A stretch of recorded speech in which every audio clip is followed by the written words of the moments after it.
in loving memory of Gregory Daniel. Hi, it's Easy Street. This is the Street Report, and this is a true story. I met Gregory at Kansas State University when we were freshmen. We lived in the same dorm at Marlette Hall. I was on the first floor, he was on the fourth. I'm not sure how me and Gregory became friends, but we did. He'd always be walking around campus with this tambourine and his Bible, singing gospel songs all over the campus, and we'd be like, who is this nigga? People would tease him. They said he was gay, but we became friends anyway. No judgment at all. My girlfriend at this time, who would become the mother of my children and my wife, would say, that boy Gregory, he loved you. You know, Gregory was really cool. He was part of our family. I became a professional radio personality. He moved to Chicago and was running one of the biggest Polo Ralph Lauren stores downtown Chicago.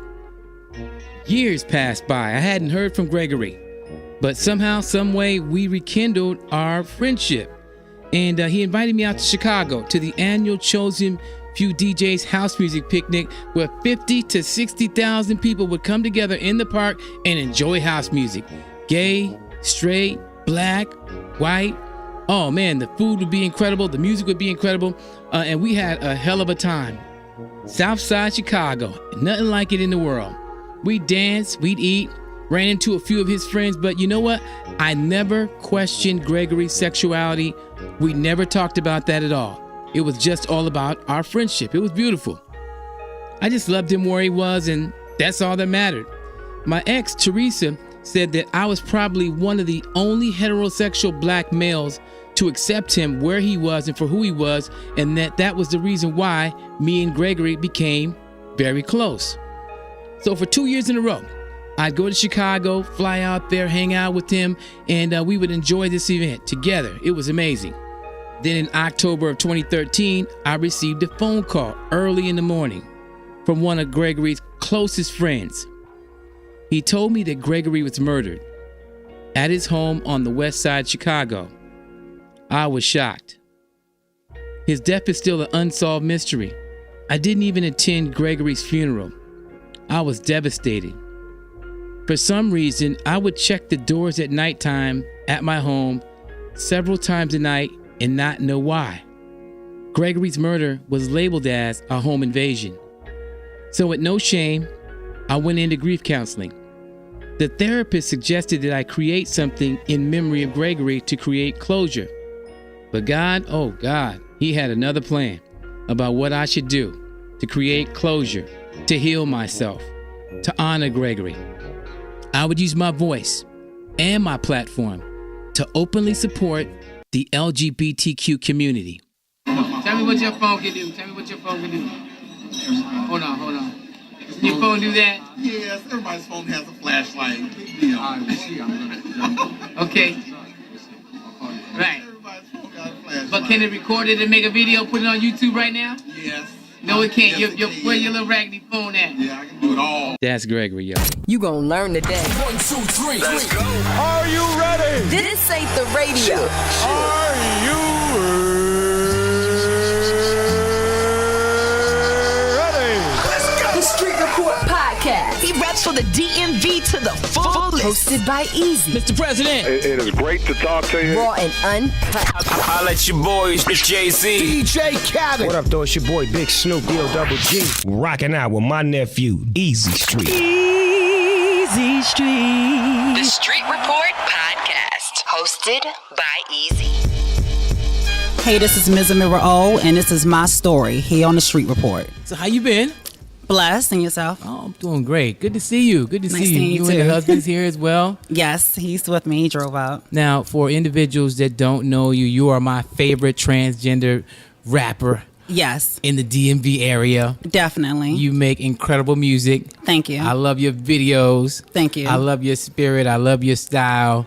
And when we first met, what was that? 2 years ago? Yeah, it's been 2 years. 2 years ago. It will be 2 years in like 2 weeks. Okay, I did a TV special on you, and Yeah. everyone at the network thought that you had an amazing story. Oh, thank you. Yeah, it was it was like a movie. Really? Yes, it was. Yes, it was. And just for individuals that listen to the Street Report podcast, we're going to talk about your past. Okay. We're going to talk about your music. And then we're going to throw in a little bit of questions in regards to like what's going on right now. Like I was having a conversation with a friend of mine from Baltimore. Shout out to Jen. And she's a fan of this show called Pose. Oh, yeah. Pose is amazing. Yeah, and she watches that show, and she watched the drag queen show with RuPaul as well. And I was like, well, I need a whole bunch of new questions for Ms. Amirra O. When I interview her on the Street Report, she's like, okay, well, I got you. And she started going into what she was seeing on the show, and I was like, you know what? These are the kind of questions that I would love to ask you during this podcast. So that's what these pieces of paper here, these sticky notes. I love Pose. Wonderful. Good.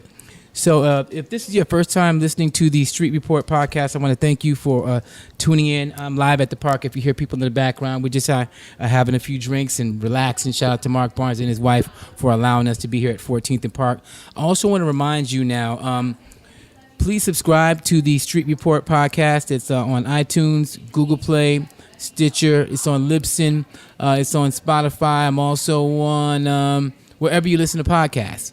Wherever you're listening at, whether it's SoundCloud or YouTube, subscribe and please share this podcast with all of your friends. Now, Yes.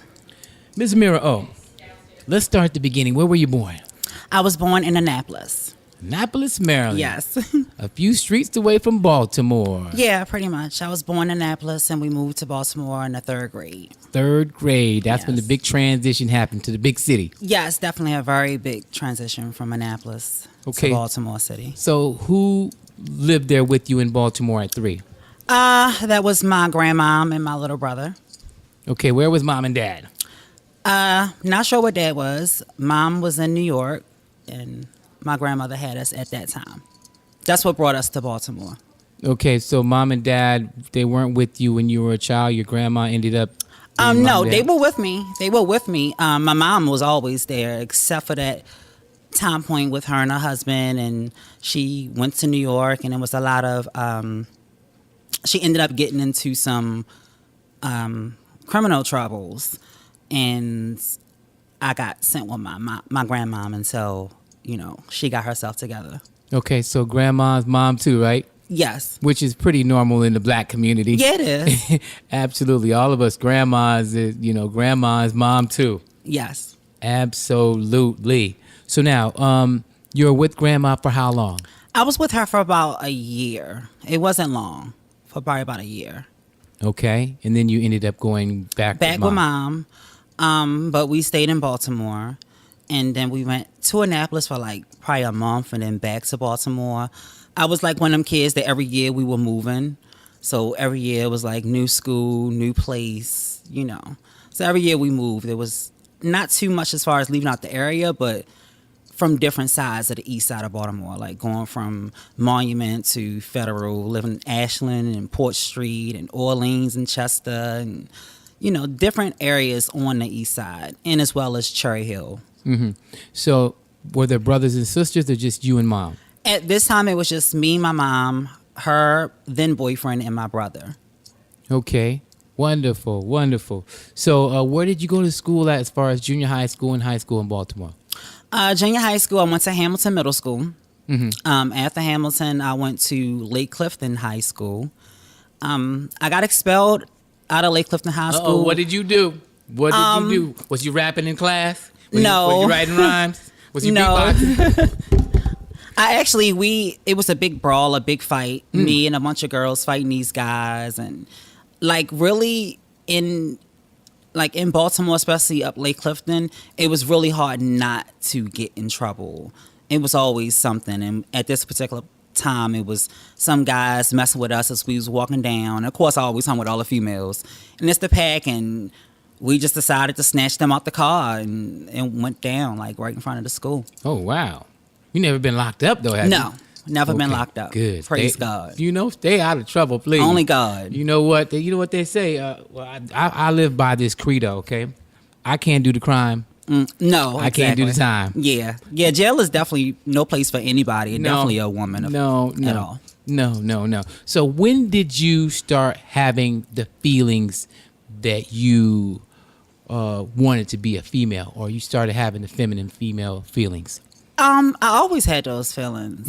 Mm-hmm. I can remember, as far as I can remember, always wanting to have the dolls and wanting to wear the dresses, but I knew I couldn't just from when I played with the doll. I was snatched, and you can't play with dolls, or Who said it? Who said it? Mom? Oh yeah, my mom was very at the time, like not a sergeant, but close to it. She definitely wasn't. She wanted to raise a man, and definitely when your father's not there. So I got in trouble a lot. I remember like in the second grade, mind you, we were still in Annapolis. The girls used to get upset with me because we used to play these games like 7-Eleven and stuff like that, even though we were way too young to be playing it. Mm-hmm. And like those the games where the boys would chase after the girls and all these kind of things, and the guys would chase after me. Mm-hmm. Hide and go get it. Hide and go get it. Yeah, I was a professional. Well, the girls, honey, they wasn't with it, honey. They went to my mother and they said that I was out switching. What? And that's all she had to hear, and I got punished. What? Yeah, that was a lot through my childhood. The boys was chasing you that early? Oh, yeah. Really? Mm-hmm. Okay, but this is when you were a boy. Yeah. But I was always the smallest. I was always the smallest person in my class. I was very small, very petite, very feminine.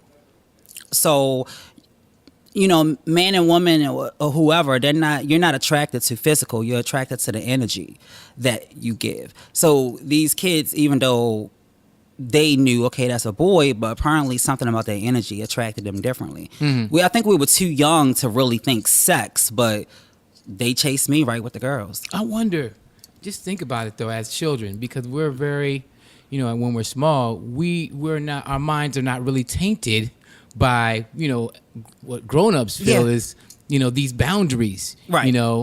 But just now that you just said that to me, it just made me think, well, maybe, when we're in our young stages, when we're young, we're just like, you know what, I just like that person regardless of who it is. Yeah, exactly. But then we become socialized to believe that boys are supposed to be with girls and girls are supposed to be with boys instead of it being opposite. Right. That's and that was definitely preached to me heavily. But, there was no other way I could live my life than what I lived it. Mm-hmm. So we're going to go through your whole life in regards to, when you made the transition to where you are right now, because you're a beautiful girl. Thank you. And you're very talented. And I wish we were on TV. Well, I already did have you on TV. I wish definitely. people could see you, but we will include that in the podcast so everyone can see how beautiful you are. Oh, thank you. Now, and I say that with her husband right there. So oh, yeah. in a very respectful way. So you were in Baltimore. You started to have you said you had these feelings early on. When did you begin to dress like a young lady?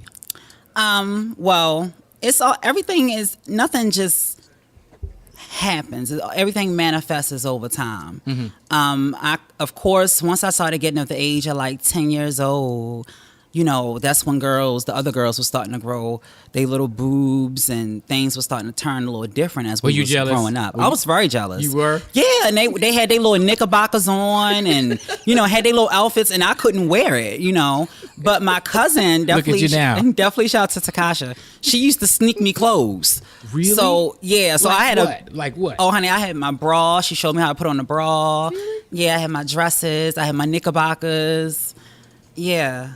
So I remember, at 19 years old, having this bag stashed in my closet. Or when I went over my cousin's house, my aunt, she would let me, wear her little shoes because she knew I just really wanted to. So I would wear her shoes around the house and she'd be like, you better not let your mother see this.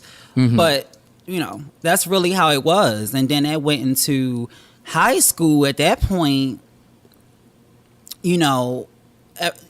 a lot of everybody starts to, you're growing up, you're maturing, you're going through that adolescent stage. Mm-hmm. Well, apparently I wasn't going through the same stage as all the other guys was going through. They was, getting muscled up and growing shoulders and the girls were getting curves. And what were you getting? What stage were you in? Oh, I was getting curves. When I was in the 12th grade, I was a size 0 waist. And I loved my body. That's one thing about me is I always really loved how my body looked. I had a really feminine body, very small waist, curves. I was very skinny. You were snatched. Yeah, and I knew it. I had way more confidence then bald head and all, you couldn't tell me anything. Really? I mean, because for the people that don't know you, you have confidence is you. I mean, you see that, you feel that, and when I have my first conversation with you, that's one thing that kind of attracted me to you and your story was how confident, how free you were in who you are and the truth that you're living. Yeah, definitely. And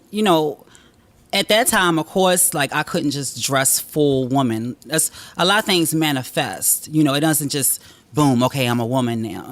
I always felt like a girl, and now I was a teenager, and I was growing up in a world where I was looking at as a boy, a gay boy. They never looked at me like a straight boy. It was always like, and I remember like people always saying like, you don't act gay, you're just feminine. Like nobody could really quite pin it, because at that time, coming up in the 90s, I mean, there always been transsexual women, but that wasn't something that families was thinking would happen. Were you exposed to any other transsexual or transgenders when you were young? No, not at all. My first time really seeing other transgenders and transsexuals was like Jerry Springer, and my life is very, very cisgender, stealth normal. Okay, so for individuals that don't know what cisgender is, explain that. Cisgender is genetically born female, lives her life as a female, versus in male, born male, lives his life as a male. That's cisgender, like CIS gendered. Mm-hmm. And transgendered is when you are it's so many. It's not difficult, but it's a lot of layers that's been added, especially within the past 10 years. But for me, it's really all new to me in the past 4 years, 5 years. A lot of this transsexual and LGBT, because I didn't really come up around LGBT community. Like when I was a teenager, and when I was 18, 19, 20, I had my homegirls, and they were all female, and I didn't have gays around me. It's not even really nobody that I can think of, even though I'm sure there's gays in my family. I don't know anybody that's like openly gay other than my transsexual cousin. Mm-hmm. So how do you label yourself?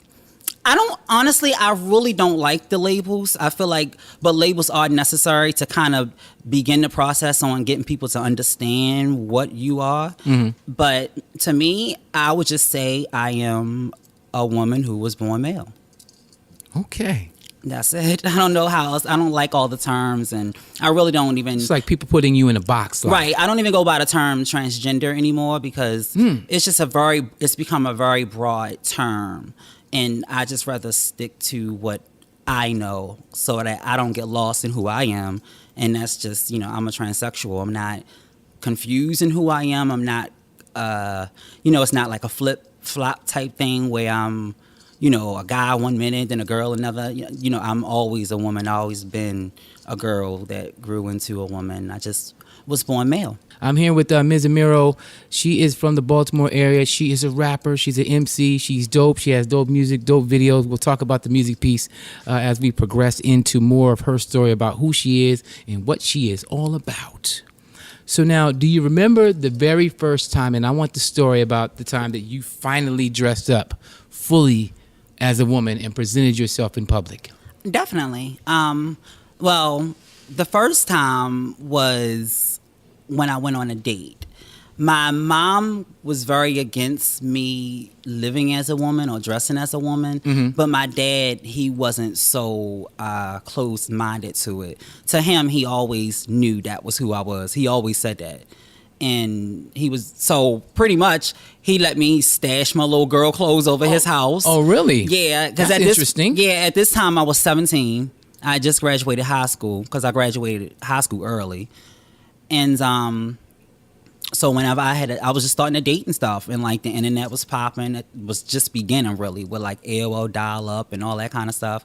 And it was like something that naturally I drew into.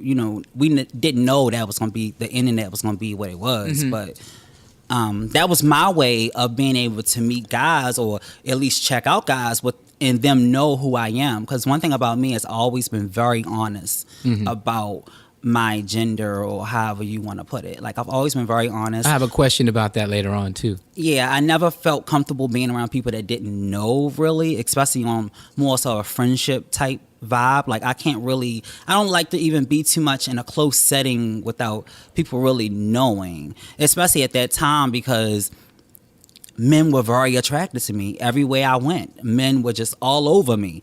And I knew I had to be honest with them off the bat. You know, sometimes it wasn't safe to just say, oh, hey, you know, I was born a guy or whatever right then and there. But as soon as I get that number, that's within the first couple text messages I have to tell them. Mm-hmm. Okay. I was going to go into that. You've already answered one of my questions, but we're going to go deeper into that question right there. So when you went on this first date, you said mom was objecting. What happened that night? What did she say? She didn't know. She didn't know I was going on no date. She just thought I was over my dad's. Okay, so dad was co-signing, vouching, go on, girl, do what you do. Just come on back safe and out. Yeah. That whole thing. Yeah, it was really crazy. Like, I remember going to the club with the guy. It was nothing sexual or anything. He actually brought me to D.C. It was my first time. My first club was in D.C. Really? Do you remember what club it was? I can't remember. Was I there? Was I hosting the party? No, I don't know. I knew we stayed at the Embassy Suites. Okay. And I was very intoxicated by the time I got to that. You sure you want to go into that with your husband sitting right there? No, I'm very open with him. And he's heard about this story because I told this story on social media before. Okay. And, you know. But, you know, so he took me home and everything. And he was like, I want to see you again next weekend. And I said, well, I don't have anything to wear, you know. Already in my mind, I already have that natural female hustling mentality. You know, I was raised with. Why did you say that? Because you wanted him to buy you something? Oh yeah, really? Definitely. I knew I had to get what I wanted. Oh, so, really? Honey, I was raised. First of all, my mom raised me, but Baltimore girls. Inside, that's how they do. Lil Kim raised me. Okay. So I couldn't go to my mom and talk to my mom about being a woman or talk to her about men or how I should carry myself as a woman. Mm-hmm. I learned everything listening to Kim and Foxy and all of them. Really? You know? Yeah, and in my mind, you know, like Lil Kim said, well, I spend mine when I can spend yours. Like, that was my whole mentality off the bat. Really? Yeah. Wow. Was if you don't have anything, I will not. What else did you learn from the Lil Kim albums? Oh, a lot of stuff. Like a lot of stuff. I had that tape. The first time I had hardcore was a tape. Was in the 9th grade. Okay. And all the girls was like getting, you know, at that time we used to get the copies of the cassette. The little people would burn it. And so everybody was like getting a copy of hardcore. And when I listened to that, I was like, oh my God, I want to be her. Really? Mm-hmm. Is that why you got into rap too? Part of the reason, yeah, mostly. I can remember in the 9th grade, I wrote a verse for Lil Kim. Oh, really? What was it? Do you remember what you said?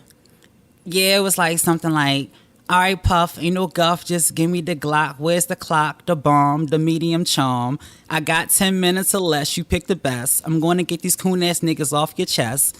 Ain't no stopping me, I do the job with ease or something. It didn't even make sense, but I was writing what I thought Kim would say. And I remember rapping that in the cafeteria, and everybody was like, yo, that's dope. And mine just like 1997. And I always remembered that line. And I started writing raps. I wrote raps ever since the 9th grade. But I never thought that I could be a rapper. You get what I'm saying? At that time, I didn't think it was possible at all. I just knew that was something I liked to do. I was good with putting words together and making things rhyme. And I loved creating. I always heard, you know, Jay-Z, Biggie, and all these amazing MCs. And I always hear in my mind what they should have said. I was like, I would have said this.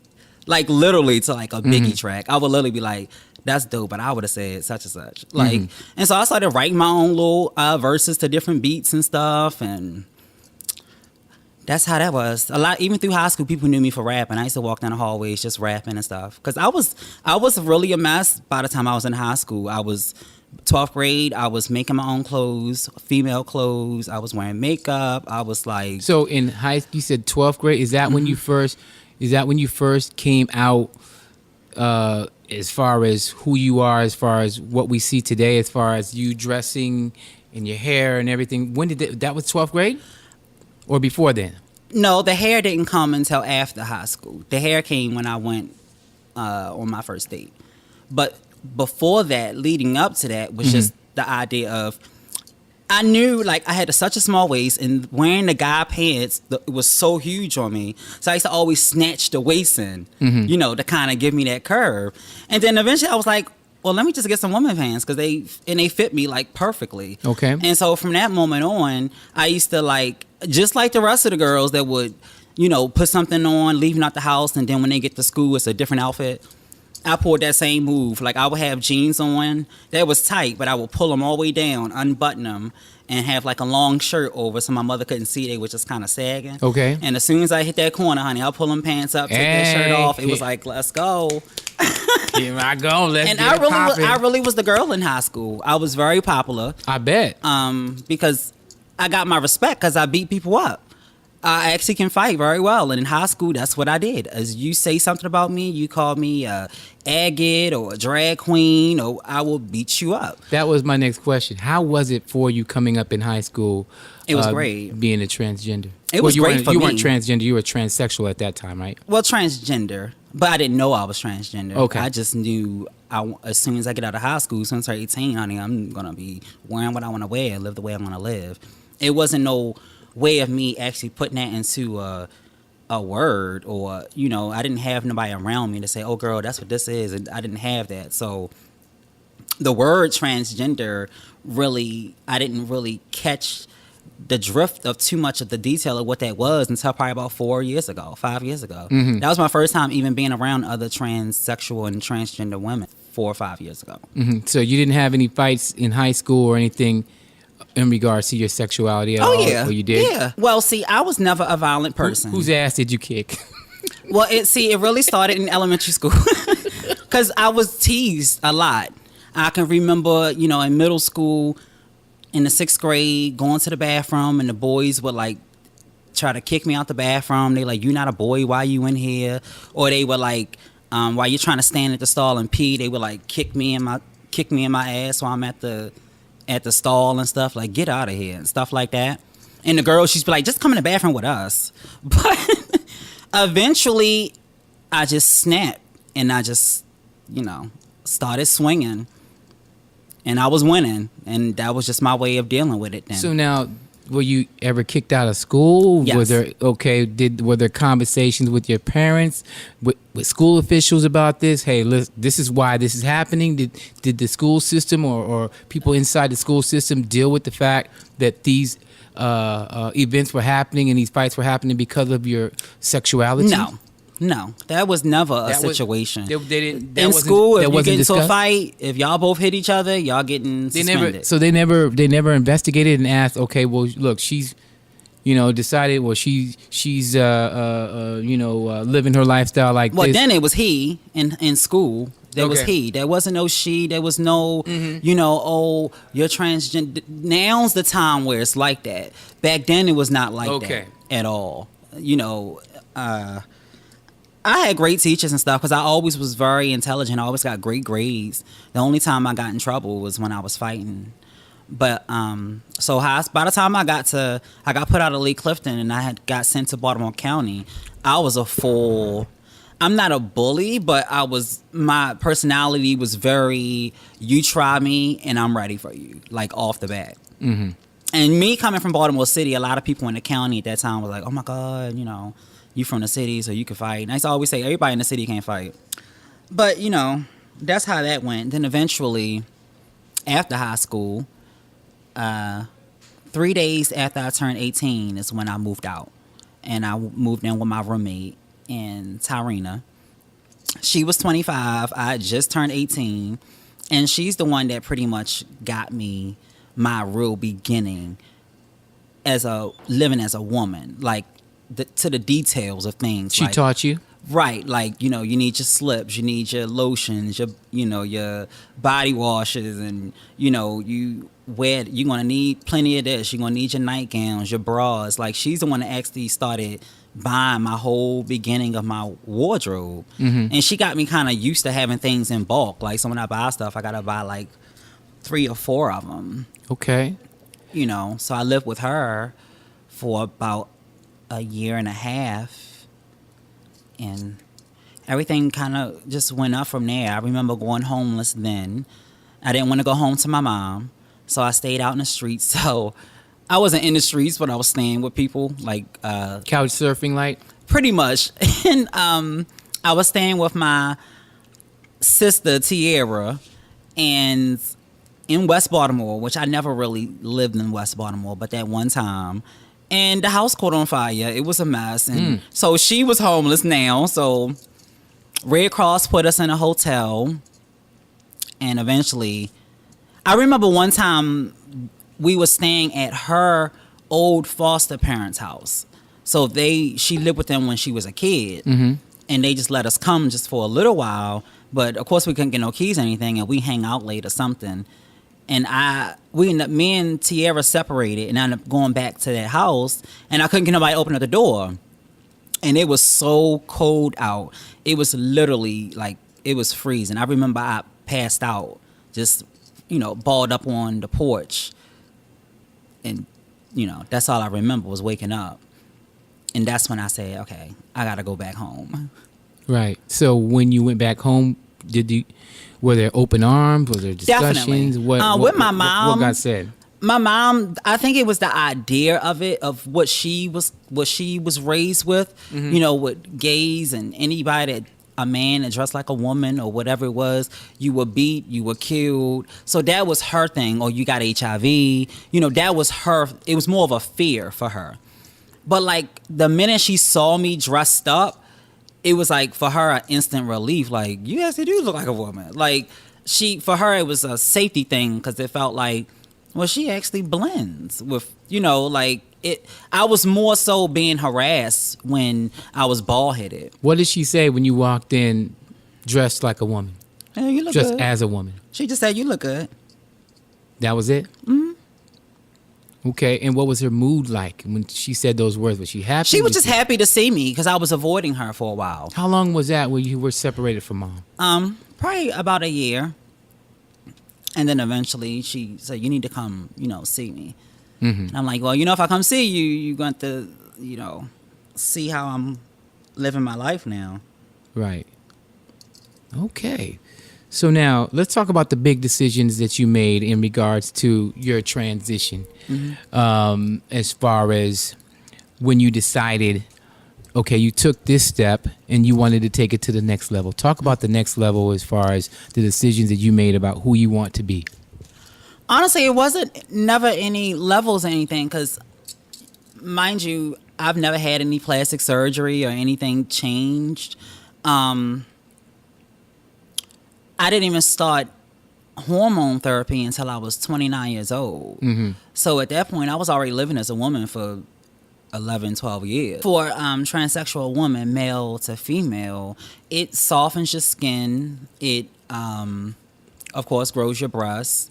It starts to distribute your fat more so from your stomach into your hips and your butt. And that's really about it. Your skin, it softens your skin.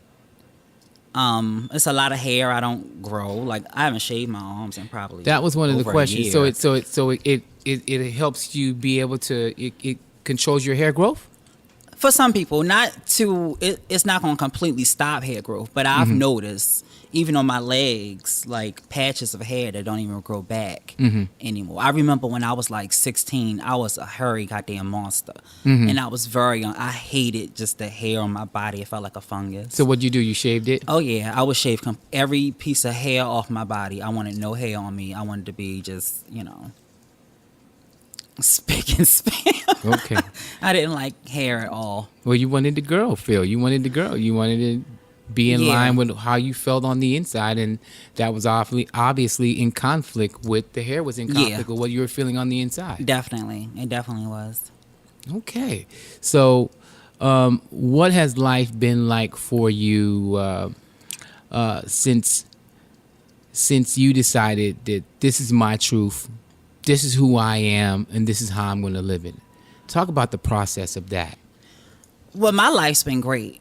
All I do is give all honor to God himself, because it's so many things that I've done and I've lived through that I shouldn't have lived through. It's so many, just my existence itself, is so many transsexual and transgender women who every time they step out their doors, they're being harassed, they're being beaten, they're being killed, they're being raped. And there's nobody there to help them, really. Nobody cares, because, you shouldn't be dressing like that anyway, to people, to society's way of thinking. So for me to be able to not go through any of that is nothing short of God. Only God himself could have put me in this path that I'm at. I've been very protected, and I know I've been protected for a reason. So that's why I make sure I do everything I can while I can, and I try to be as positive of a image for transsexuals as I possibly can, because it's a lot of bad people look at transgenders as such in a way, not even past the lifestyle, but you look at the girls like Sydney Starr, and they know transsexuals from exposing men or for tricking men or being prostitutes or living as escorts, and which is nothing wrong with that, and I've been down that road myself. But I like the fact that I've been blessed to be able to show not only the world but other transsexual women that you don't have to do certain things, that you don't have to feel limited because you are a transsexual or because you're a transgender or you're a trans man or whatever it is. Anything is possible. You can have everything that anybody else can get. You just have to work for it. You got to be patient, and you got to do the right thing, because I believe in energy and a universe, and everything you do is coming right on back to you. Absolutely. Karma. What you reap is what you sow. Yes. Now, do you have relationships and friendships with other transgenders? Yeah, now I do, definitely. Okay, talk about that. Well, I started my relationships in the LGBT community when through music. At this point, in 2014, I was already putting out music for 4 years, and I was starting to get the attention of the LGBT community. And it's a lot of people that saw me, they just didn't know I was trans. They thought I was just a cisgender female. Right. And I was doing vlogs and everything at the time, because I had my show Gossip and Hip Hop even then. You were doing the celebrity news. And yeah, I was like doing that on YouTube and all that kind of stuff. And those videos are still out there. They are. Okay. It's a mess. Plug them right now. Go ahead so people can see. Well, you can always find me on YouTube, Ms. Amirra O, MZZAMIRRAO. And you can see some of them throwback joints. Definitely. I remember when I first saw those for the TV show. I was cracking up. You had me rolling. Definitely. And so eventually I started getting attention of certain club promoters and managers in the LGBT community.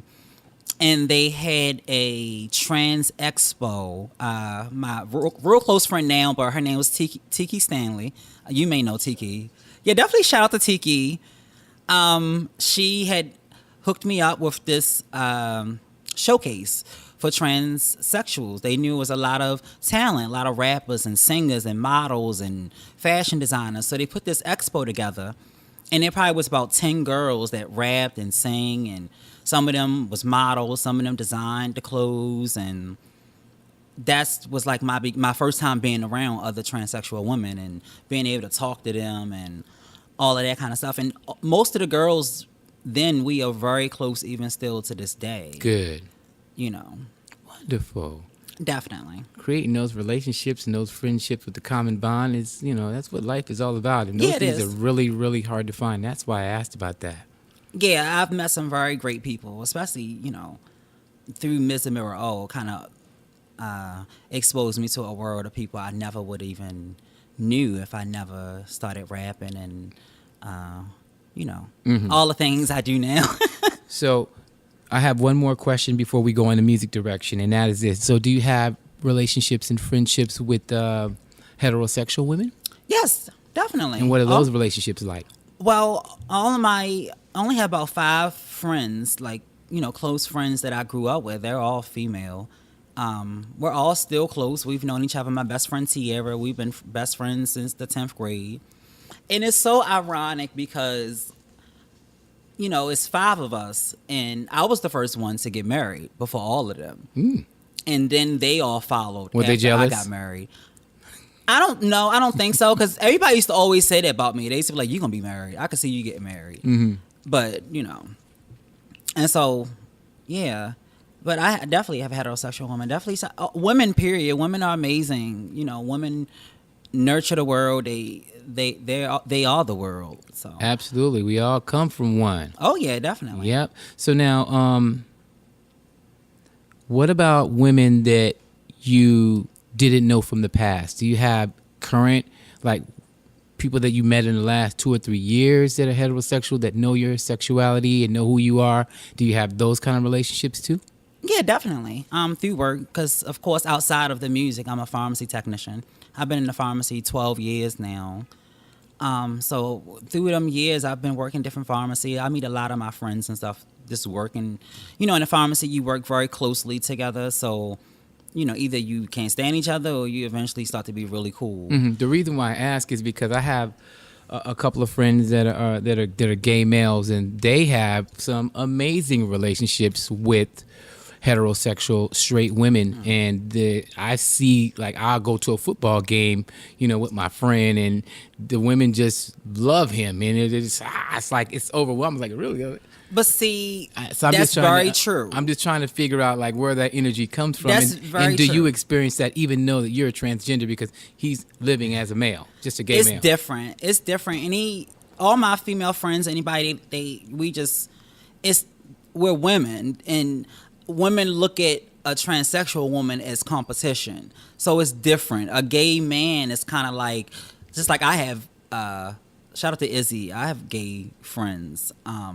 And I love being around him because I can be around this man without him trying to hit on me or without him trying to, you know, it's like kind of like being with a girlfriend, but it's a guy. Right. But with a transsexual woman, it's different. It's another woman. But on top of that, our bodies are different. So I have things that she don't have, and she got things that I don't have. Mm-hmm. So it's always more so conflicted with transsexual women and cisgender women. It's been a lot. That's what started. Really? There's conflict? Oh, yes, definitely. The girls. Why? Honey, that's what really got my name exposed a lot on the internet was when. You had beef?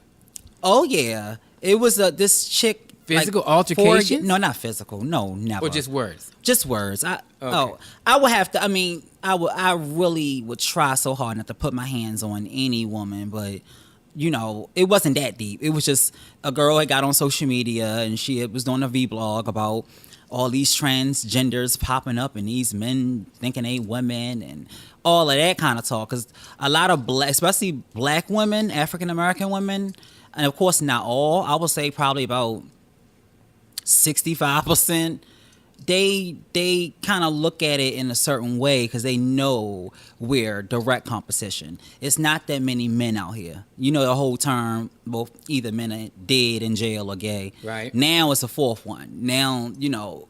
So, and I can only understand because it's way more women than it is men. And especially in the African American and the Latina community, you know, it's not easy to get your man, have a family with your man, and keep your man, and everything goes the way it's supposed to go or the way you want it to go. Mm-hmm. So when a lot of females that look at me, they are not too happy with the idea of this woman who is whatever you want to say, quote unquote, beautiful. I say quote because that's, to me, that's an opinion. Mm-hmm. You know, she don't have periods, as they say, and she has a husband, and she, you know, that's to them. To some women, I have what they want. Right. You get what I'm saying? So it's a different relationship with a female and a transsexual woman versus a cisgender female and a gay man. Because I'm not a gay man. A lot of gay men and transsexual women don't get along either. Transsexual women are very taboo, even in the gay community. Really? Oh, yes, because especially now. Why? I think so. I would say back in the 80s and 90s, it was different. A lot of the gay men, they loved the transsexual woman, and they protected the transsexual woman. But now we're in this age where everybody's a transsexual. Everybody's turning into transsexuals. And so the attention went from gay. You know, remember there was a time where gay was like, oh my God, you're gay, you know. Right. And that was like the big thing, and the focus was there, and it was there. And now the focus is on the trans community. And it's a lot of their men who are transitioning into females, you know. And you have different levels of what a transsexual is, and that's just my opinion. There's some women who transition because it's trendy.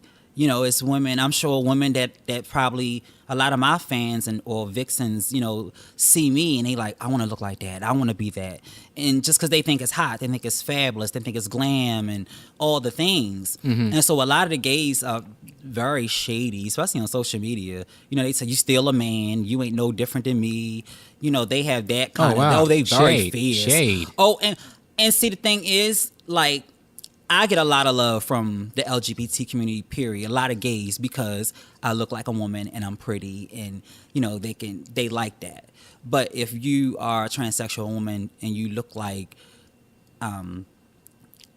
you can tell that the person is a guy dressed as a woman or whatever, however you want to put it. If you don't look feminine. Oh yeah, if you don't fit, they will read you down. Like, why would you even wanna? Why would you go and put implants in your broad chest? Isn't that so interesting to be for them to be? They are horrible. I'm not saying, of course, not all That's gays. not but nice some at of all. these That's not nice. And let me just stop horrible. you right there, because I mean, we already know that this community is marginalized and looked down upon. But then, on the same end of the coin, you doing the same thing that somebody else is being doing to you. Exactly. It's like hypocritical. It's like, but that's on. honestly that's the African American Latina community are very hypocritical. It's just like, you know, to them, what? White people probably do it too. Oh, I think that's just a human instinct. Absolutely. Anything that you don't do, but it's just like when blacks wanted civil rights and they wanted to be able to do, move like everybody else, and when they were being killed and raped and all the things, and which is different than transsexual, but I'm just comparing it in the idea of a certain time when doors weren't open for you, right, and you wanted those doors to be open because you wanted your human rights. But when it comes to gays and transsexuals, it's a problem in a lot of the African American households. And I think it comes mainly from, say, a lot of the islands, Jamaica and Trinidad, and a lot of those islands have very strict, they're very homophobic. And, but not only the islands, but also like some of these Latino countries too. Yes. Yeah. Mexico, Puerto Rico, Dominican Republic, some of these places, but things are changing though.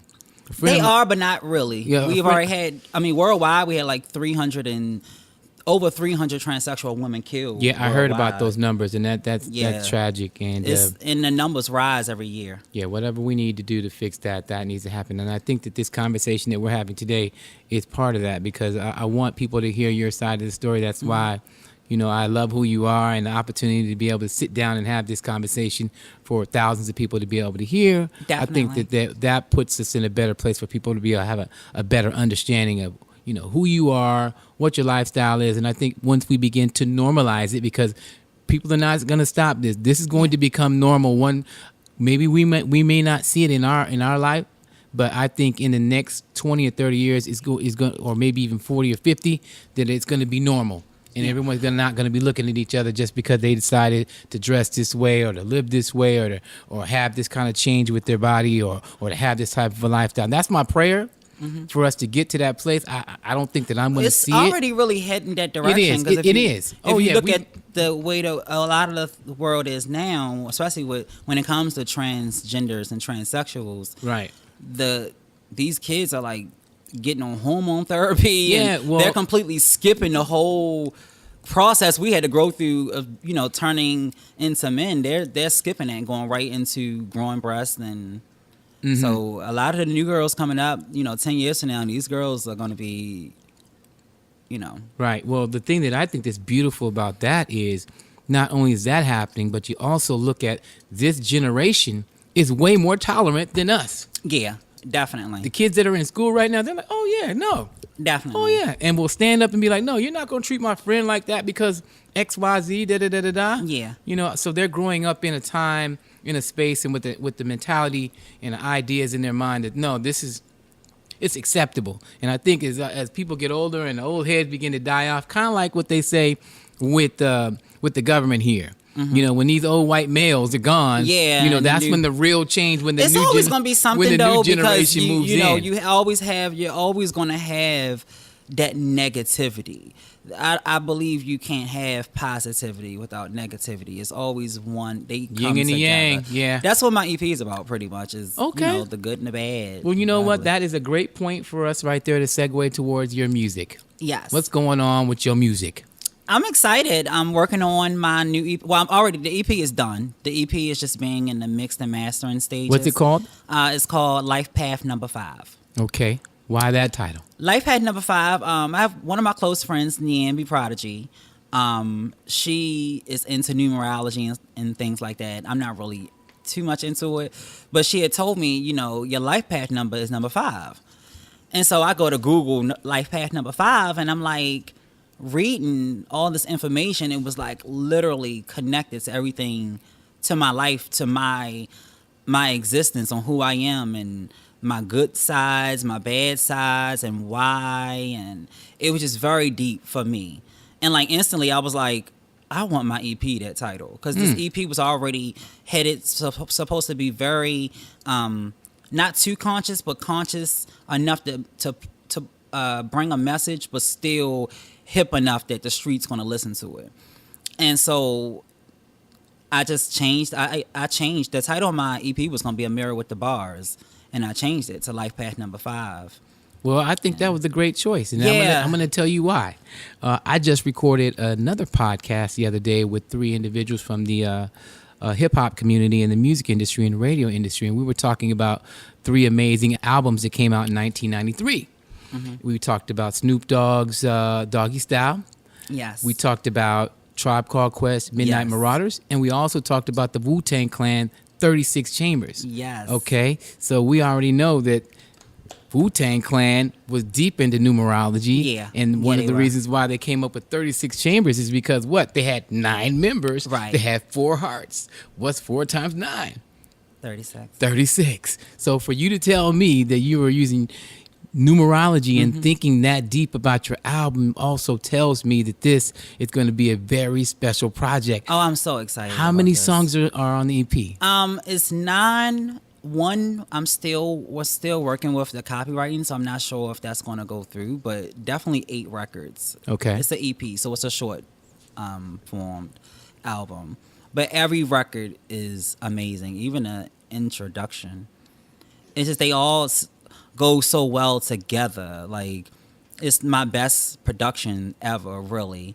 I still work with my producers, Zyra, who's from the West Coast, Nikki Andro, who was born in Venezuela, but she's now an American citizen here. She lives in Atlanta. And I brought in 2 new producers, Kit Kat Bars Entertainment from California, and also Classic. And Classic, when I started hearing his beats, I was like, wow. Like, it already had a similar sound to the beats I was already using for this EP, but they were just this producer Classic, he was born and raised in Alabama, but he lives in Shanghai in China. Okay. And his beats are just amazing. He's worked with Jay-Z and all the big people, and his beats are, and not only is his beats great and he has a wonderful resume, he has a system where he makes it affordable for any type of artist, whether you are underground, independent, or record, if you are a signed artist, you know. And so I have 4 of them records are his beats, and it really just kind of picked me up through this EP and rounded it all off for me. I've recorded probably about 15 songs or 14 songs. And you're just going to narrow it down. Yeah, I didn't want anything that's any kind of questionable was, you know. Always got to have extra. Yeah. So now, what are you talking about on this album? Like some of the songs. Pick out a couple songs and tell us what the song's about. All right, Your well, favorite one, starting with the favorite. one of my favorite records I actually was the last record we recorded, and it's called We Just Trying to Make It. And it's We Just Trying to Make It. The record is about how we work through life, we struggle, and we just trying to make it. It just, the name itself tells you everything. How's it go? Can you give us a verse? We just trying to make it. We just trying to make it. A day. We just trying to make it. We just trying to make it. I can actually play it for you because I got it on my phone. Well, you know But- what? We'll play it at the end of this. At the Yeah, end of the definitely. podcast. But it's something will that- you release it to me? Oh, definitely. Okay. It's not mastered yet, but even the raw rough draft is just, Okay, this record is sickening. We'll play it at the end of the podcast. Okay, cool. then. So what else are you talking about on the album? Really, the whole album is really all about life itself, the struggles, politics. I have a record called Welcome to America that's about, this is something that everybody go through, working till you die, bills. Nothing really is set up the way, it's not set up for you to win. So you have to work 10 times as hard just to get the little you have. That's what this whole EP is about.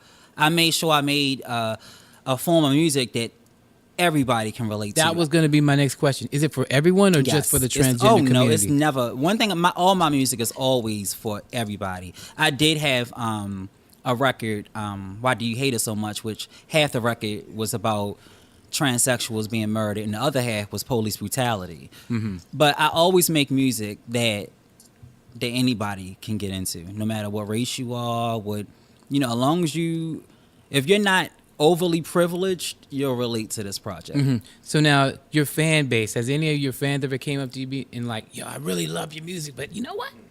I didn't know you was transgender. All the time. Really? Yeah. Tell us stories about how that happened. Well, what happened? A lot. It was a mess, really. Was a little white boy from East Baltimore? No, it was like, well, a lot of people realized I was transsexual when I did that vlog on my rebuttal to the chick that had made the video about transsexuals. Okay. And I said, well, I'm a transsexual, because in the video she was like, oh, y'all go out here and y'all getting all this plastic surgery and doing all this stuff to yourselves to look like women. And then I was like, well, I'm the girl that never had to do any of that. And, and everything that she said about transsexual women, I was the exact opposite. So I was like the perfect person. It was like something in me that said, you need to say something. And so I did the video, and honestly, I thought it was a lot of people that knew, but they didn't know till that video came out, and people was like gagging, like severely. Okay, I need to find that video. That's on YouTube, right? It's on Jacob Kahorna's page on YouTube, because he had reposted it. And what's it called again? The video, I can't even remember. It might just like 3 years ago. Okay, but I'll find it and send it to you. We'll look that up on your YouTube channel. I've done so many videos, so many subjects. Yeah, your music videos are the bomb too. I remember the ones that we featured in on the Street Report TV show. That I but did. That video was nice. That's the video my husband filmed. Okay. But that following year was when we got with Izzy in the House of Stars. And so I did Now I'm Saying, and that video took me to another level. It was, very well done, very well put together. Took like 10 hours to film. And then I did Pop Stars in Baltimore through Red Fox Entertainment, which was really interesting. I'm sure I probably was one of the first transsexuals, if probably the first that they worked with, But they were very great. And then I did the video That Girl that went way bigger than the other two videos did. And that's where we're at now. I was working on the new project and trying to get the new visuals together. And I have very close friends, like definitely shout out to Grayson. Grayson is my acting manager. Grayson is the one who owns Street Smart Radio. He also owns TGU Entertainment. Mm-hmm. Grayson's always been very supportive of myself. I actually met him through Tiki. And so he's been, of course, we work on a radio show. I have my show, Gossip and Hip Hop. Oh, really? And where's this at? It's a blog talk radio show. We also stream on Spotify and what's Mixler, it called? Mixler. Gossip and what? Gossip and Hip Hop. Gossip and Hip Hop. Yeah, I started Gossip and Hip Hop back in 2012, and when he offered me, I came on the show. I was already started as a host on the show for our show, The Fast Lane, and after probably about 6 months after the first season, he's like, I want to give you your own show. You need your own show. And so I was trying to think of a name. I'm like, what is that name going to be? And it just came to me. I was like, Gossip and Hip Hop. I was like, why not just bring that back? And so it's been 3 seasons, Gospel Hip Hop on Street Smart Radio. We go live Friday and Saturday every other week. Then I also have my show that we're working on, the Amirra O show with Urban Music Report. I talked to Mike this morning. He said he know you. My goodness. Yeah, Mike said he know you. Mike. He was so excited. Michael Wiles. Yeah, Mike Wiles was my guy. I used to host this show. I think I interviewed Outkast on his show. And also Method Man on his show. And who else did we interview? We did a couple shows together. Oh, he's crazy about you. Yeah, he that's just my says guy. You're very positive. Now, energy. is Mike like in the area or is he like in Arizona? Arizona. Okay. So like when I filmed, because I follow him on Instagram. Yeah, I follow. Because his Instagram's the specialist on Instagram. But what he has me do is I film my clips at home and I send them to him and he just edit it. Because I already have, my dressing room that I normally film in anyway. I have my lights and all the stuff. Okay. So I just film it and send it to him. And he produces it. Okay, shout out to Mike Wiles. Yeah, definitely. Urban Music Report, always in the building. No doubt. Now, we have like 3 or 4 minutes left. Now, I'm going to go ahead and hit you with these questions that were basically inspired by a friend of mine by the name of Jen from Baltimore. Shout out to her real quick. Shout out to Jen, definitely. And she watches the show Pose, and she's also a fan of RuPaul's Drag Queen, and she wanted me to ask you a couple of questions. So we're going to go ahead and bang these out, and then we'll be done. Now, were you ever part of a house? I was in a house when I was 20 years old for about a month. Okay, now for individuals that don't know what a house is in the LGBTQ community, explain what that is. A house is pretty much the houses is from the ballroom community. Ballroom is where these houses compete. Ballroom is pretty much the name of this community.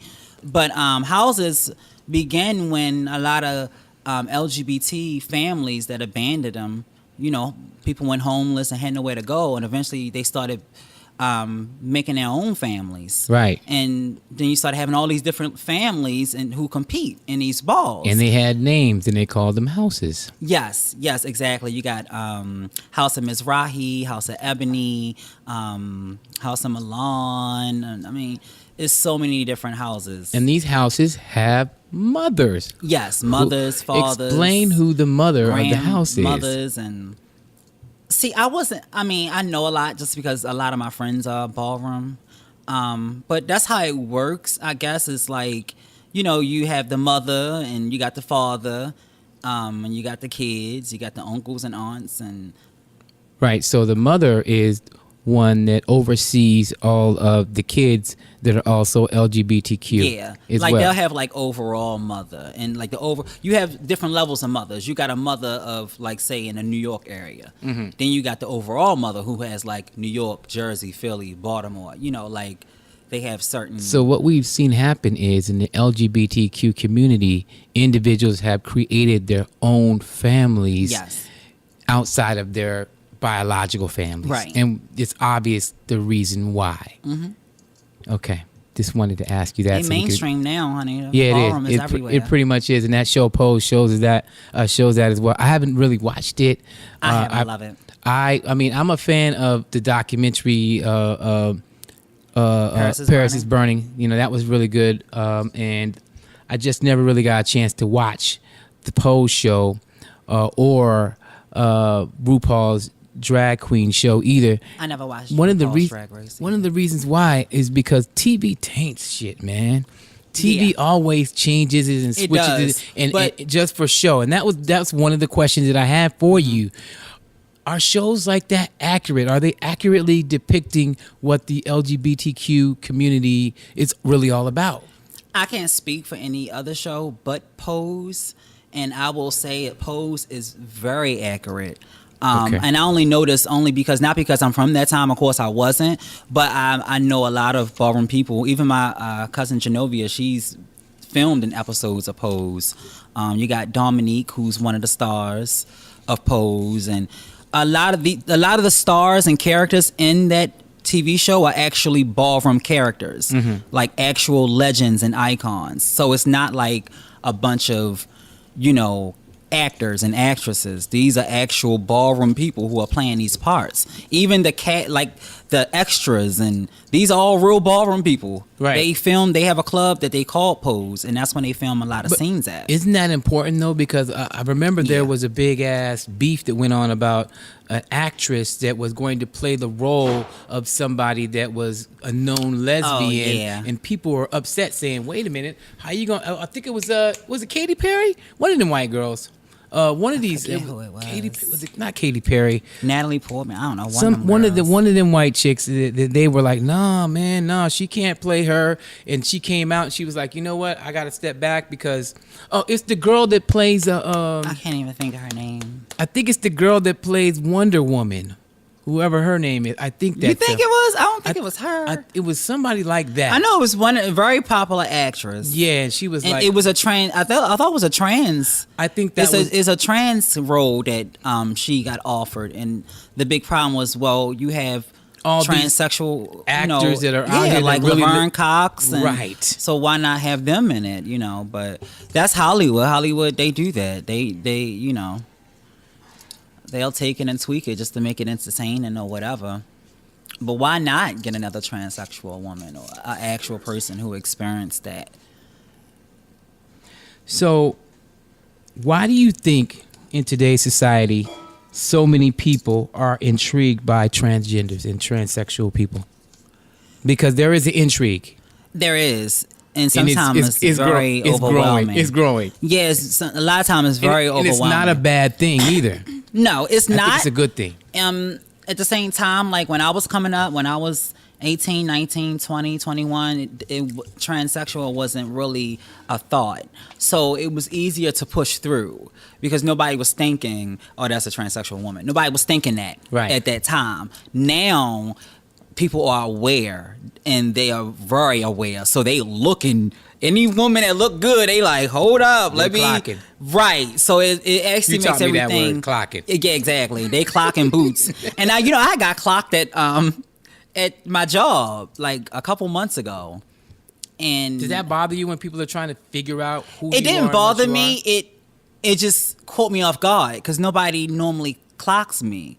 So whenever I do get clocked, it's always like very rare, and it's like, oh my God, in my mind. But of course, you can't look like, oh my God. And what happened was I was ringing this guy up, and it was so funny to me. And he wanted the phone number afterwards. Oh no, it wasn't like that. It was this white guy, big, tall, fat, nasty man. Okay. And yeah, he wanted your phone number afterwards. Go ahead. I'm ringing his stuff up, and he was like, you have some big hands. And he said, in them nails, you came out like a raptor, like rah, like something like that. And it just made me laugh. He was like, oh my God, are you a transsexual? And I was like, what? He was like, are you trans? I was like, no. He was like, oh, I'm sorry. He was like, because your hands look kind of big. I said, well, some black women do have stronger features than most. I'm not convinced that he didn't know. He knew. Right, he knew, but I just didn't feel like I had to say, oh yeah, I am. Mm-hmm. No, he didn't say. The reason why I didn't tell him was because he didn't say transgender. He said, are you a man? He said, are you really a man? That's why I said, no, I'm not a man. That's why I said no, because he didn't ask the right question. Okay. So that doesn't happen to you regularly? No. So most of the time you just fly under the radar? Yeah, I remember telling my husband about it too. And I thought it was funny because the way when he had said, because I normally have, I'm taking my break, but I normally have really long claws. Like sharp, like claws, like a raptor. And so, that's what first got his attention when I was ringing him up with the bag. He seen them long nails, and he was like, oh, there's some big hands. You came out like, rah. That just made me laugh. Like, even thinking about it was funny. But okay, so you alluded earlier in the conversation that that you reveal your sexuality to an individual after a couple of texts. It's not a sexuality. Your gender. It's different. Okay. Yeah, when I was single, because I've been with my husband for 12 years. We've been married. December 8th is our 4-year anniversary. Oh, okay. Yeah, definitely. Congratulations. But when I was single, yeah. If I didn't tell them then, if it was because some men could be very aggressive. Right. It would be, if I was interested in the person and we exchanged numbers, that's when I would tell them. But if I wasn't interested, there's no reason for me to tell you. So I'm not dating you. So I don't want to get out my face. Back then, before you met your husband, though, so did you ever have any issues or problems when you revealed to people? Never. I remember one time. Now, I've been turned down. Rarely. But I've been turned down where the guy would be like, oh, I didn't know that. Thank you for telling me. But I remember one time a guy came from like D.C. or far away. And he was just like, damn, I wish you would have told me before I came over here. But I've never, that goes back to when I said it has to be nothing but God with his hands over top of me. Because I've never had anybody have like want to fight me now type situation. No. So do you think that, and I don't want you to speak on behalf of all, but do you think that it's important for the reveal to happen very early? And if so, yes. when? When should someone reveal and say, hey, look, this is who I am. This is how I'm living? Soon as possible. Of course, sometimes it's not always safe to so let me set up the scenario. We at the club. We dancing. I see you over there. I buy you a drink. Hey, what's your name? Do you tell them right there on the spot? Do you wait? Do you get the phone number first? Do you exchange Twitter and Instagram? How does that work? What do you think? When I was single, we didn't have Twitter and stuff like that. It wasn't popular. What do you think would be the right thing to do? When I was just at the clubs and stuff, I didn't feel the need to tell a guy if he's I'm gonna just get my drinks. I'm gonna let him buy the drinks and all the things. And yeah, I mean, only time I would tell him if I was really interested, I felt like I wanted to spend more time with this person. What if he was interested in you and was like, hey, I'd like to take you out on a date sometime? A lot of times I turned guys down just because I didn't want to have to expose it to him. I wore a wedding ring on my hand years before I even met my husband. That is a beautiful ring, by the way. Thank you. I had it a long time. You did good. Give me some, bro. Give me some. But that's what my friends used to say, you're going to end up getting married because I always had a wedding ring because that was my way of turning guys away. Like, oh, I'm married. That was my famous line. I would tell you, oh, I'm married. Way before I was single like I don't know what, but I'd be like, oh, I'm married. And sometimes it was guys I was interested in, but something in my soul was just like, get him away from you. Mm-hmm. Okay. So now, I was told, and I guess this happened on the show Pose. You watched the show, I don't. Maybe you can talk about this. I heard that there was a scene or an episode where there were some men that were interested in transgenders, but they only wanted transgender men that still had their penises. Oh, trans men. Men that female to male. Yes, they wanted to make sure I heard that there's a thing where they don't want to date. It's a mess. I mean, it's the same with a transsexual woman. What is that all about? I mean, mind you, I think it's a little different for a transsexual woman because you have other ways you can really please. Even a trans man has other ways he could please a woman. But of course, a woman that's attracted to a male, at some point they gonna want a penis. Right. Just like vice versa. And the trans men are a hot thing right now. Like, a lot of people want to date the trans men. The gay men want to date the trans men. The trans women are dating the trans men. The females are dating the trans men. Really? Oh, yes. Wow. Oh, they love trans men. Oh, it's a whole different thing with the trans men now. Really? It's never the whole idea of, you're not really a man. And they live for a trans man because it's just like a man. It is a man, It's just born female. Wow, that's interesting. Very interesting. All right, 2 more and we are out of here. Let's talk about makeup real quick. Mm-hmm. Because my friend, who I hang out with, me and him, we go to football games, we get our pedicures, and we hang out and we kick it. He's my boy, I think we're what we call each other bromosexuals. Okay. That is when you have one heterosexual male that's friends with the gay male. We went to the Redskin game, and the women were all over him out the gate from the time we got into the stadium to the time that we got in the skybox about his makeup. Oh, really? Oh, he wears makeup. Yes, they were just like, they loved his makeup. Do you get the same thing? I do, definitely.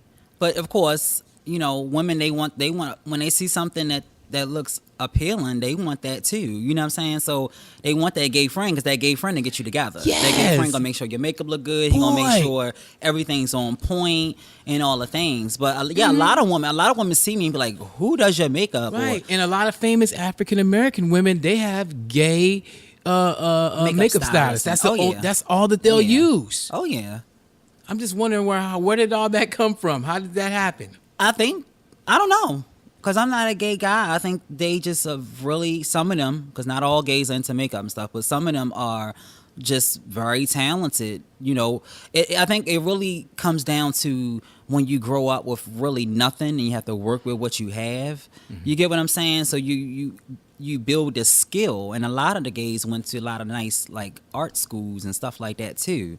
Mm-hmm. So they're just very talented people and know the tricks of the trade that make women look amazing. Mm-hmm. So here in Washington, D.C., we have a basketball player by the name of Dwight Howard. Yes. The husband's clapping. That's my husband clapping. Why is he clapping about Dwight Howard? I guess he loves Dwight Howard. Oh, you think he's a great basketball player?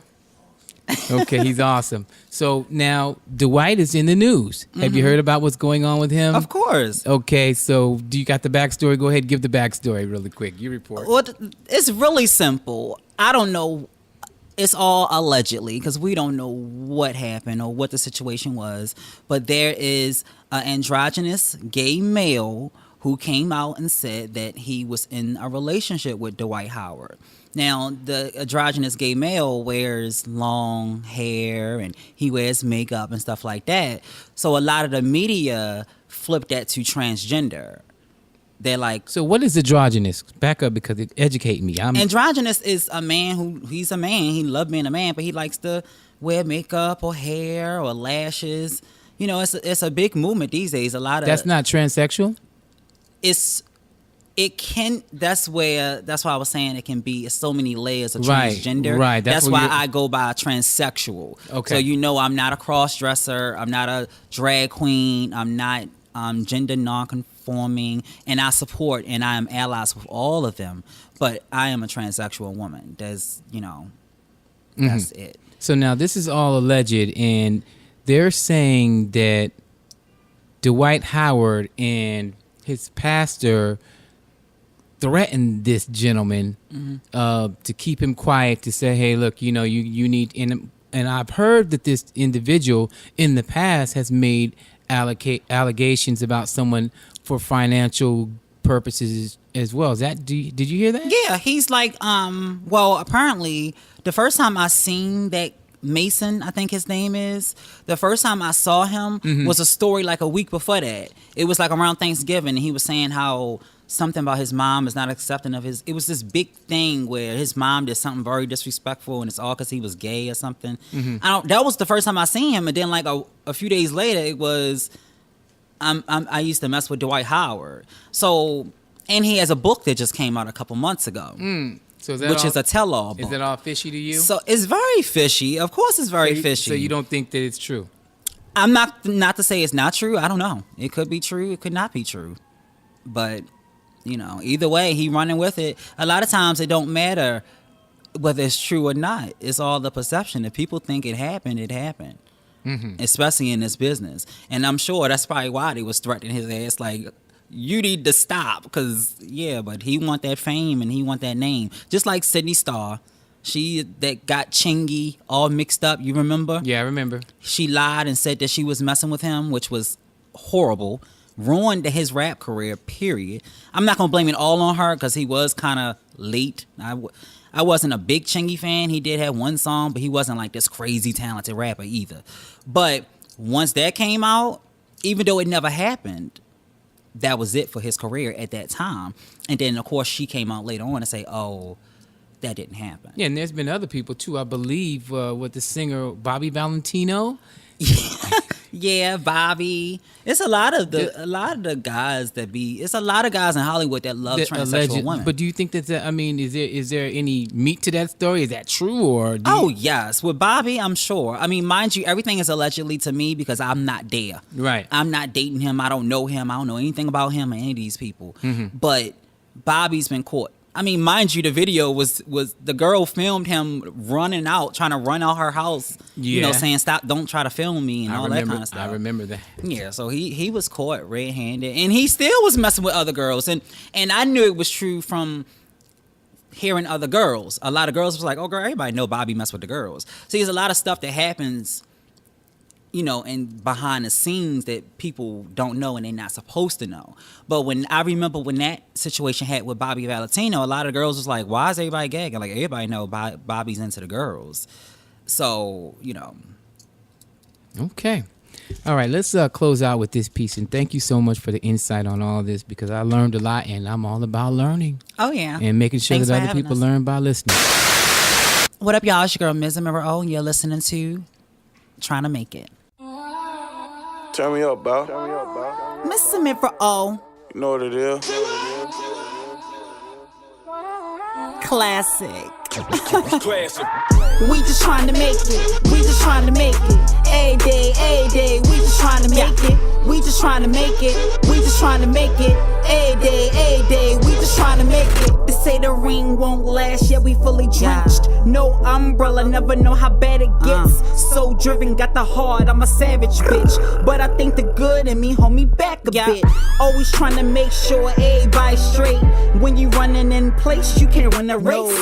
Feel you getting nowhere, then we can relate. Feel I'm getting off track, always running late.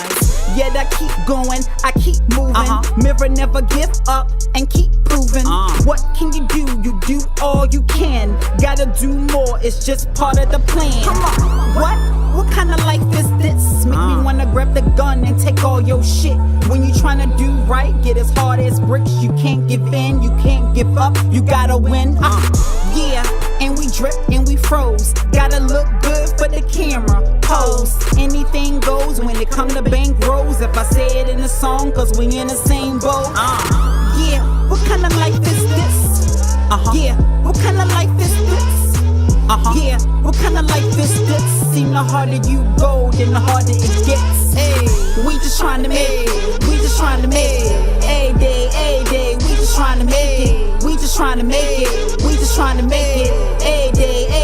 We just trying to make it. The good and the bad, gotta take all of it. It comes and it goes like head, cold, swallow it. Whatever, whenever you get it, no matter the weather. We in this together, acknowledge and polish your efforts. We swear it's a setup, can't let up. We fed up and angry. The more that we eat it, we need it. It's driving us crazy. We just gotta get the bag. Plotting on the next move, scheming for the cash. Yeah, and we drip and we froze. Gotta look good for the camera. Pose, anything goes when it come to bank rolls. If I say it in a song, cause we in the same boat. We just trying to make it. We just trying to make it. A day. We just trying to make it. We just trying to make it. We just trying to make it. A day. We just trying to make it. Yeah, what kind of life is this? Yeah, what kind of life is this? Yeah, what kind of life is this? Seem the harder you go, then the harder it gets. We just trying to make it. We just trying to make it. A day.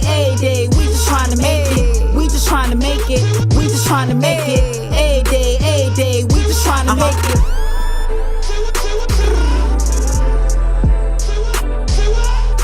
it. Never give up. All right. Let's try to make it right there. Ms. Amirra O on the Street Report. Thank you so much for tuning in. Thank you for coming through again. Thank you so much for having us. Always a pleasure to see you and your husband. Want to remind everyone to follow you on Twitter and Instagram. Go ahead, give it to them. You can find me on Instagram, Ms. Amirra O. That's MZZ Amirra O. You can find me on Facebook, Amirra Day Smith. You can also find me on YouTube, anywhere on the internet. You can find me on Ms. Amirra O, MZZ Amirra O. That's my Twitter, that's my YouTube, that's my Snapchat. You could definitely find us always on Street Smart Radio every 2 weeks. And then, of course, we always got Urban Music Report. We all a team, and we just working and giving everybody all the news and the tea and the talent, the music. And all right, keep it going, okay? Yes, thank you. The Street Report is a podcast that primarily focuses on African American culture and a whole lot more. Make sure you subscribe to The Street Report wherever you listen to podcasts, whether it be on iTunes, Spotify, Google Play, SoundCloud, YouTube, Stitcher. Please hit that button and subscribe. I'll be dropping a brand new podcast every week. You might want to turn on your notifications. Also follow @EasyStreet on Twitter and Instagram. The official website for The Street Report is EasyStreetShow.com.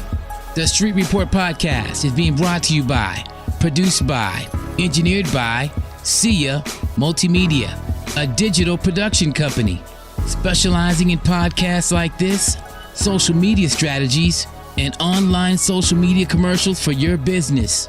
Follow us on Twitter and Instagram at Sia Multimedia, or visit our website at siamultimedia.com.